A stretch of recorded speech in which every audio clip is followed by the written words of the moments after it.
Enough! The people, they don't have time for this.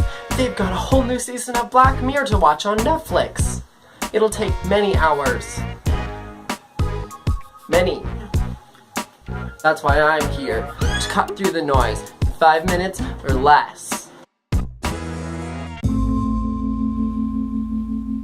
Did you know that education is a huge problem in the state of Oregon?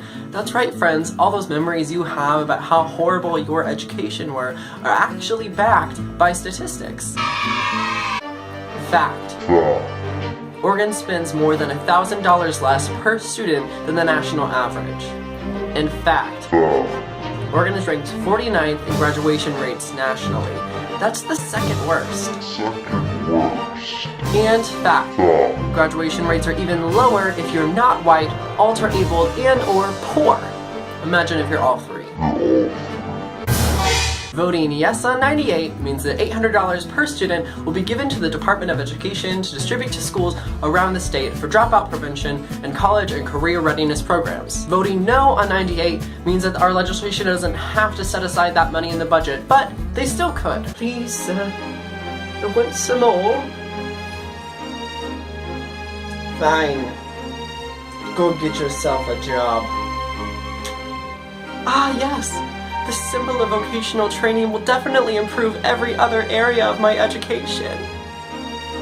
That was an Oliver Twist reference because my education was very bad, but it was not that bad. Something important about Measure 98 that I wanted to know was that funds are capped per district. That means that Portland schools can only apply for $800 per however many students they have, which means rural schools like the one I grew up in are still going to have those funds waiting for them whenever they're ready to apply for them, and no other school districts can come and take that money for themselves. This means there will be equity between our school districts, but there will still be inequalities within schools inside of a district, which is a really big problem, but our state legislation can't address it, and it can only be addressed with policies on the local level, so that's up to you to address where you are. I'll be voting yes on 98, and here's why.